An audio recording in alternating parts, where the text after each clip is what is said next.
ಮಾಮೂಲಿ ಅಕ್ಕಿ ರೊಟ್ಟಿ ಮಾಡ್ತೀವಲ್ಲ, ಅದಕ್ಕಿಂತ ರುಚಿಯಾಗಿ, ಅದಕ್ಕಿಂತ ತೆಳುವಾಗಿ, ಕ್ರಿಸ್ಪಿಯಾಗಿ, ತುಂಬ ಟೇಸ್ಟಿಯಾಗಿ ಬರುತ್ತೆ ಈ ರೊಟ್ಟಿ. ತುಂಬ ರುಚಿಯಾಗಿರುತ್ತೆ, ಮಾಡೋದು ಕೂಡ ತುಂಬ ಸುಲಭ. ಹೇಗೆ ಮಾಡೋದು ಅಂತ ನೋಡೋಣ ಬನ್ನಿ. ನೀವಿನ್ನೂ ನನ್ನ ಚಾನಲ್ನ ಸಬ್ಸ್ಕ್ರೈಬ್ ಮಾಡ್ಕೊಂಡಿಲ್ಲ ಅಂದರೆ ದಯವಿಟ್ಟು ಮಾಡಿಕೊಂಡು ನನಗೆ ಸಪೋರ್ಟ್ ಮಾಡಿ. ಮೊದಲಿಗೆ ವೀಕ್ಷಕರೇ, ಒಂದು 2 ಕಪ್ ಆಗುವಷ್ಟು ನಾನು ಅಕ್ಕಿ ಹಿಟ್ಟನ್ನು ಹಾಕೋತಾ ಇದ್ದೀನಿ. ನಿಮಗೆ ಎಷ್ಟು ಬೇಕೋ ಅಷ್ಟು ಹಾಕೊಳ್ಳಿ, ಯಾವುದೇ ಥರ ಅಂದಾಜಿಲ್ಲ. ನಿಮ್ಗೆ ಎಷ್ಟು, ನಾನು ರೊಟ್ಟಿ ಮಾಡ್ತಾ ಇರೋದು ಒಂದು 4 ಜನಕ್ಕೆ ಆಗುತ್ತೆ, ಎಳ್ಳೆಳ್ಳು ತಿನ್ನೋ ಥರ. ಅದಕ್ಕೆ ರುಚಿಗೆ ತಕ್ಕಷ್ಟು ಉಪ್ಪು ಹಾಕೋತಾ ಇದ್ದೀನಿ. ಇದಕ್ಕೆ ಮಸಾಲೆಗಳನ್ನ ಹಾಕೊಳ್ಳೋಣ. ಸ್ವಲ್ಪ ಈರುಳ್ಳಿ, ಮೆಣಸಿನ್ಕಾಯಿ, ತುರಿದಿರುವಂಥ ಕ್ಯಾರೆಟು, ಸ್ವಲ್ಪ ಕೊತ್ತಂಬರಿ ಸೊಪ್ಪು, ಹಾಗೆಯೇ 1 ಟೇಬಲ್ ಸ್ಪೂನು ಜೀರಿಗೆ ಹಾಕ್ಕೊತಾ ಇದ್ದೀನಿ. ಇದೆಲ್ಲ ಆಪ್ಷನಲ್ಲು, ನಿಮಗೆ ಬೇಕಾದರೆ ಹಾಕೋಬೋದು, ಇಲ್ಲ ಅಂದರೆ ಹಾಗೆ ಪ್ಲೈನಾಗೂ ಕೂಡ ಮಾಡ್ಕೋಬೋದು. ಜೀರಿಗೆ ಒಂದು ಹಾಕೊಳ್ಳಿ, ತುಂಬ ರುಚಿಯಾಗಿ ಬರುತ್ತೆ ಪ್ಲೈನಾಗಿ ಮಾಡೋದಾದರೆ. ಇವಾಗ ಚೆನ್ನಾಗಿ ಒಂದ್ಸಲ ಕಲಿಸ್ಕೊಬಿಡೋಣ. ಮೊದಲಿಗೆ ಈ ಥರ ನಾವು ಕಲಿಸ್ಕೊಳ್ಳೋದ್ರಿಂದ ನೀಟಾಗಿ ಹಿಟ್ಟಿಗೆ ಎಲ್ಲ ಕಡೆನೂ, ನಾವು ಉಂಡೆ ಮಾಡ್ಕೋಬೇಕಾದ್ರೂ ಅಷ್ಟೇ, ಎಲ್ಲ ಕಡೆನೂ ಕ್ಯಾರೆಟ್ ಆಗಲಿ, ಈರುಳ್ಳಿ ಎಲ್ಲದು ಬರುತ್ತೆ ಒಂದೇ ಸಮಕ್ಕೆ. ಆದ್ರಿಂದ ಈ ರೀತಿ ಮಿಕ್ಸ್ ಮಾಡ್ಕೋಬೇಕು. ಈಗ ಕಲಸೋದಕ್ಕೆ ನಾವು ಕುದಿ ತಗೋಬೇಕಾಗುತ್ತೆ. ಕುದಿ ತಗೊಳ್ಳೋದಕ್ಕೆ ನಿಮಗೆ ಎಷ್ಟು ಬೇಕೋ ಅಷ್ಟು ನೀರು ಹಾಕೊಳ್ಳಿ. ನಾನು 1-2 ಲೋಟದಷ್ಟು ಹಾಕೋತಾ ಇದ್ದೀನಿ ನೀರು. ಅದಕ್ಕೆ ಸ್ವಲ್ಪ ಹಿಟ್ಟು ಹಾಕೊಂಡು ಚೆನ್ನಾಗಿ 2 ನಿಮಿಷ ಕುದಿಸ್ಕೊಳ್ಳಿ. ಈ ರೀತಿ ಕುದಿ ತರಿಸ್ಕೊಂಡು ಕಲ್ಸ್ಕೊಳ್ಳೋದ್ರಿಂದ ಚೆನ್ನಾಗಿ ಸಾಫ್ಟ್ ಆಗಿ ಬರ್ತವೆ, ಗರ್ಗರಿಯಾಗಿ ಬರುತ್ತೆ ನೋಡಿ. ಈ ರೀತಿ 2 ನಿಮಿಷ ಕುದಿಸ್ಕೋಬೇಕಾಗತ್ತೆ ನಾವು. ಇವಾಗ ಡೈರೆಕ್ಟ್ ಆಗಿ ಆ ಕುದಿನ ಅಕ್ಕಿ ಹಿಟ್ಟೊಳಕ್ಕೆ ನಾವು ಹಾಕೋಬೇಕಾಗತ್ತೆ. ನೀಟಾಗಿ ಕಲಿಸ್ಕೋಬೇಕು. ಸುಡ್ತಾ ಇರುತ್ತೆ, ಹುಷಾರಾಗಿರಿ ಕಲಿಸ್ಕೋಬೇಕಾದ್ರೆ, ಇಲ್ಲಾಂದ್ರೆ ಸುಟ್ಕೊಬಿಡ್ತೀರ, ಕೈ ಬೊಬ್ಬೆ ಬರುತ್ತೆ, ಅಷ್ಟು ಉರಿಯುತ್ತೆ. ಅದಕ್ಕೋಸ್ಕರ ನೀಟಾಗಿ ಸೌಟಲ್ಲೆಯ ಒಂದು ಸ್ವಲ್ಪ ಮೇಲಿನ ಮೇಲೆ ಕಲಿಸ್ಕೊಳ್ಳಿ. ನೀಟಾಗಿ ಬಿಸಿನೀರೆಲ್ಲ ಅಕ್ಕಿ ಹಿಟ್ಟಲ್ಲಿ ಅಳ್ಕೋಬೇಕು. ಅಲ್ಲಿವರೆಗೂ ಚೆನ್ನಾಗಿ ಮಿಕ್ಸ್ ಮಾಡ್ಕೊಳ್ಳಿ. ಕಲಿಸ್ಕೋಬೇಕಾದ್ರೆ ಕುದಿ ಹೇಗೆ ಹಾಕೊಳ್ಳೋದು, ತೆಳ್ಳಗಾಗ್ಬಿಟ್ರೆ ಇಲ್ಲ ಗಟ್ಟಿ ಆಗ್ಬಿಟ್ರೆ ಏನ್ ಮಾಡೋದು ಅಂತ ಚಿಂತೆ ಮಾಡಕ್ ಹೋಗ್ಬೇಡಿ. ನೀಟಾಗಿ ಒಂದ್ಸಲ ಎಲ್ಲಾ ಕಡೆನೂ ಕುದಿ ಅಳ್ಕೋಬೇಕು. ಅಲ್ಲಿವರೆಗೂ ಮಿಕ್ಸ್ ಮಾಡ್ಕೊಳ್ರಿ, ಸಾಕಾಗುತ್ತೆ. ತಣ್ಣಗಾದ್ಮೇಲೆ ನಾವು ಕಲಿಸ್ಕೋತೀವಲ್ಲ, ಅವಾಗ ಚೆನ್ನಾಗಿ ಹದ ಮಾಡ್ಕೋಬಹುದು. ನಿಮ್ಗೆ ತೆಳ್ಳಗ್ ಬೇಕಾ ಗಟ್ಟಿಗೆ ಬೇಕಾ ಅವಾಗ ಇನ್ನೊಂದ್ ಸ್ವಲ್ಪ ಹಾಕೊಂಡು ಕುದಿನ ನೀಟಾಗಿ ಕಲಿಸ್ಕೋಬಹುದು. ನೋಡಿ, ಇವಾಗ ಸ್ವಲ್ಪ ಹೊತ್ತು ಹಾರಕ್ಕೆ ಬಿಟ್ಬಿಟ್ಟು ಆಮೇಲೆ ಕೈಯಲ್ಲಿ ಕಲಿಸ್ಕೋಬೇಕಾಗತ್ತೆ. ಇವಾಗ ಒಂದ್ ಸೈಡ್ ಇಂದ ಚೆನ್ನಾಗಿ ಕುದಿ ಎಲ್ಲ ಹಾಕಿರ್ತೀವಿ, ನೀಟಾಗಿ ಕಲಿಸ್ಕೊ ಬನ್ನಿ.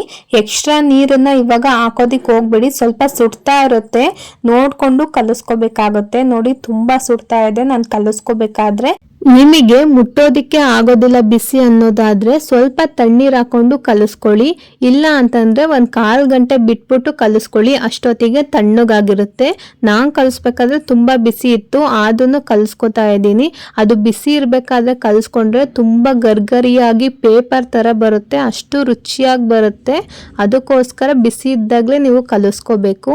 ನೋಡಿ, ಈ ರೀತಿ 2 ಉಂಡೆ ಮಾಡ್ಕೋತಾ ಇದ್ದೀನಿ. ಇವಾಗ ಸ್ವಲ್ಪ ಆರಿರುತ್ತೆ, ಚೆನ್ನಾಗಿ ನಾದ್ಕೋಬೇಕಾಗುತ್ತೆ. 2 ಉಂಡೆ ಆದ್ಮೇಲೆ 2 ಉಂಡೆನೂ ಸೇರಿಸಿ ಚೆನ್ನಾಗಿ ಮಿಕ್ಸ್ ಮಾಡ್ಕೊಳ್ಳಿ. ಇವಾಗ ನಾವು ತುಂಬಾ ಚೆನ್ನಾಗಿ ಕಲಿಸ್ಕೋಬೇಕಾಗುತ್ತೆ, ನೀಟಾಗಿ ನಾದ್ಕೋಬೇಕು.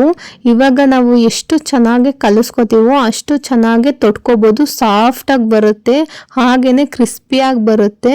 ನೋಡಿ, ಇಷ್ಟು ತೆಳ್ಳಗೆ, ಇಷ್ಟು ಕನ್ಸಿಸ್ಟೆನ್ಸಿಲಿ ನಾನು ಕಲಿಸ್ಕೊಂಡಿರೋದು. ಬಾಣ್ಲಿ ರೊಟ್ಟಿಗೆ ಈ ರೀತಿನೇ ಕನ್ಸಿಸ್ಟೆನ್ಸಿಲಿ ನೀವು ಕಲಿಸ್ಕೋಬೇಕಾಗುತ್ತೆ. ಇಷ್ಟು ತೆಳ್ಳಗಿದ್ರೆ ನಮಗೆ ತೊಟ್ಟೋದಿಕ್ಕೆ ಆಗೋದಿಲ್ಲ, ಅದು ಬರೋದಿಲ್ಲ. ಅದಕ್ಕೋಸ್ಕರ 1-2 ಸ್ಪೂನು ಕಡಲೆಕಾಯಿ ಎಣ್ಣೆನ ಮೇಲ್ಗಡೆ ಹಾಕೋತಾ ಇದ್ದೀನಿ. ಲಾಸ್ಟಿಗೆ ನಾವು ತೊಟ್ಕೊಳ್ಳೋದಿಕ್ಕೂ ತುಂಬಾ ಈಸಿ ಆಗುತ್ತೆ, ಸಾಫ್ಟ್ ಆಗಿ ಬರುತ್ತೆ. ನೋಡಿ, ಈ ರೀತಿ ಆದ್ಮೇಲೆ 1 ಉಂಡೆ ನೋಡಿ ನಾನು ತಗೋತಾ ಇದ್ದೀನಲ್ಲ, ಇಷ್ಟು ಉಂಡೆನ 1 ರೊಟ್ಟಿಗೆ ನಾನು ತಗೋತಾ ಇದ್ದೀನಿ. ನಿಮ್ಗೆ ಇನ್ನೂ ಅಗಲ ಬೇಕು ಅಂದ್ರೆ ಇನ್ನೊಂದು ಸ್ವಲ್ಪ ಕ್ವಾಂಟಿಟಿ ಜಾಸ್ತಿ ಮಾಡ್ಕೊಳ್ಳಿ. ನಾನು ಇಲ್ಲಿ 2 ಬಾಣ್ಲಿ ತಗೊಂಡಿದ್ದೀನಿ. ಬಾಣ್ಲಿಗೆ 1/2 ಟೇಬಲ್ ಸ್ಪೂನ್ ಆಗುವಷ್ಟು ಎಣ್ಣೆನ ಸವರ್ಕೋತಾ ಇದ್ದೀನಿ ಚೆನ್ನಾಗಿ. ಈ ರೀತಿ ಸವರ್ಕೊಂಡಿದ್ದಾದ್ಮೇಲೆ 1 ಉಂಡೆನ ತಗೊಂಡು ಚೆನ್ನಾಗಿ ತೊಟ್ಕೊಳ್ಳಿ.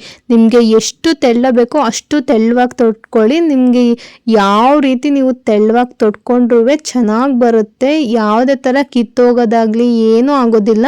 ಅಕಸ್ಮಾತ್ ಕಿತ್ತೋಯ್ತು ಅಂತಂದ್ರೂ 1 ರೊಟ್ಟಿ ಹಂಗಾಗುತ್ತೆ, 2 ರೊಟ್ಟಿ ಹಂಗಾಗುತ್ತೆ, ಇನ್ನು 3ನೇ ರೊಟ್ಟಿ ಚೆನ್ನಾಗೇ ಬರುತ್ತೆ. ನೀವು ಯಾವುದೇ ತರ ಕಲಸಿದ್ರು ತುಂಬಾ ರುಚಿಯಾಗಿ ಬರುತ್ತೆ. ನೀವು ಫಸ್ಟ್ ಟೈಮ್ ರೊಟ್ಟಿ ಮಾಡ್ತಾ ಇದ್ರೂ ಸಹನೇ ಚೆನ್ನಾಗಿ ಬರುತ್ತೆ. ಮಾತ್ರ ನಿಮ್ಗೆ ಫಸ್ಟ್ ಟೈಮ್ ರೊಟ್ಟಿ ಮಾಡಿದೀನಿ ಅಂತಾನೂ ಸಹ ಅನ್ಸೋದಿಲ್ಲ. ನೋಡಿ, ಈ ರೀತಿ ನಾನು ತೊಟ್ಕೊಂಡಿದ್ದೀನಿ. ಅದೇ ರೀತಿ ಇನ್ನೊಂದು ಬಾಂಡ್ಲಿ ತಗೊಂಡಿದ್ದೀನಿ, ಅದಕ್ಕೂ ಸೇಮು ಯಾವ ತರ ತೊಟ್ಕೊಂಡೋ ಅದೇ ತರ ತೊಟ್ಕೋತಾ ಇದ್ದೀನಿ. 1 ಟೇಬಲ್ ಸ್ಪೂನ್ ಎಣ್ಣೆ ಹಾಕೊಂಡು ಚೆನ್ನಾಗಿ ಸವರ್ಕೊಂಡಿದ್ದೀನಿ. ಹಾಗೇನೆ ಒಂದು ಉಂಡೆ ತಗೊಂಡ್ಬಿಟ್ಟು ಈ ರೀತಿ ರೊಟ್ಟಿನ ತುಡ್ಕೋತಾ ಇದ್ದೀನಿ. ನೋಡಿ, ಹೀಗೆ 2 ಬಾಣಲಿಲಿ ಮಾಡೋದ್ರಿಂದ ಸ್ವಲ್ಪ ಹೆಲ್ಪ್ ಆಗುತ್ತೆ. ಒಂದು ಬಾಣಲಿಲಿ ಆಲೆ ಬೇಯಿಸ್ಕೊತಿದ್ದಂಗೆ ಇನ್ನೊಂದು ಬಾಣಲಿನ ಇಟ್ಕೋಬೋದು, ಆಮೇಲೆ ಆ ಬಾಣಲಿಲಿ ತೊಟ್ಟಿರೋದನ್ನ ಮತ್ತೆ ಇಟ್ಕೋಬೋದು. ಆ ರೀತಿ ಎಕ್ಸ್ಚೇಂಜ್ ಮಾಡ್ಕೊಳ್ಳೋದ್ರಿಂದ ಸ್ವಲ್ಪ ಹೆಲ್ಪ್ ಆಗುತ್ತೆ. ನೋಡಿ, ಇವಾಗ ಗ್ಯಾಸ್ ಮೇಲೆ ಬಾಣಲಿ ಇಟ್ಟಿದ್ದೀನಿ. ಮೇಲ್ಗಡೆ ವೈಟ್ ಇದೆಯಲ್ಲ ಅದೆಲ್ಲ ಹೋಗಬೇಕು, ಚೆನ್ನಾಗಿ ರೋಸ್ಟ್ ಆಗಬೇಕು. ಆಮೇಲೆ ನೀವು ಎಪ್ಕೋಬೇಕಾಗುತ್ತೆ. ಗ್ಯಾಸ್ನ ಮೀಡಿಯಂ ಫ್ಲೇಮ್ನಲ್ಲಿ ಇಟ್ಕೊಂಡು ಬೇಯಿಸ್ಕೊಳ್ಳಿ. ಚೆನ್ನಾಗಿ ರೋಸ್ಟ್ ಆಗಿ ಚೆನ್ನಾಗಿ ಬೆಂದಿರುತ್ತೆ. ಎಣ್ಣೆ ಎಲ್ಲ ರೊಟ್ಟಿಗೆ ಚೆನ್ನಾಗಿ ಇಳ್ಕೊಂಡಿರುತ್ತೆ. ನಾವು ಇದಕ್ಕೆ ಜಾಸ್ತಿ ಎಣ್ಣೆನೂ ಕೂಡ ಯೂಸ್ ಮಾಡಿಲ್ಲ. ತುಂಬಾ ಗರಿ ಗರಿಯಾಗಿ ಕ್ರಿಸ್ಪಿಯಾಗಿ ಬರುತ್ತೆ. ನೋಡಿ, ಸೈಡಿಂದ ಈ ರೀತಿ ಎಪ್ಕೋಬೇಕಾಗುತ್ತೆ. ಈ ರೊಟ್ಟಿನ ಒಂದೇ ಸೈಡ್ ಬೇಯಿಸೋದು. ಒಂದ್ಸಲ ಬೇಯಿಸ್ಬಿಟ್ರೆ ಒಂದ್ ಕಡೆ ಮುಗೀತು, ರೊಟ್ಟಿ ರೆಡಿ ಆಗೋಗುತ್ತೆ. ತುಂಬಾ ರುಚಿಯಾಗಿರುತ್ತೆ, ತುಂಬಾ ಟೇಸ್ಟಿ ಆಗಿರುತ್ತೆ. ಅದೇ ರೀತಿ ಇನ್ನೊಂದು ಬಾಣಲಿ ಇಟ್ಕೊಂಡು ಅದೇ ರೀತಿ ಬೇಯಿಸ್ಕೋಬೇಕಾಗುತ್ತೆ. ತುಂಬಾ ರುಚಿಯಾಗಿ ಬರುತ್ತೆ. ನೀವು ಮನೇಲಿ ಒಂದ್ಸಲ ಟ್ರೈ ಮಾಡಿ ನೋಡಿ. ನೀವೇ ನೋಡ್ತಿರೋ ಹಾಗೆ ಎಷ್ಟು ಕ್ರಿಸ್ಪಿಯಾಗಿ ಬಂದಿದೆ, ತುಂಬಾ ರುಚಿಯಾಗಿರುತ್ತೆ. ಒಂದ್ಸಲ ಮನೇಲಿ ಮಾಡಿ ಟ್ರೈ ಮಾಡಿ. ಈ ವಿಡಿಯೋ ಇಷ್ಟ ಆದ್ರೆ ಲೈಕ್ ಮಾಡಿ, ಶೇರ್ ಮಾಡಿ. ನನ್ನ ಚಾನಲ್ನ ಸಬ್ಸ್ಕ್ರೈಬ್ ಮಾಡ್ಕೊಳ್ಳೋದಂತೂ ಮರಿಬೇಡಿ. ಇದೇ ತರ ಈಸಿ ರೆಸಿಪೀಸ್ಗೆ ನನ್ನ ಚಾನಲ್ನ ಫಾಲೋ ಮಾಡಿ. Thank you.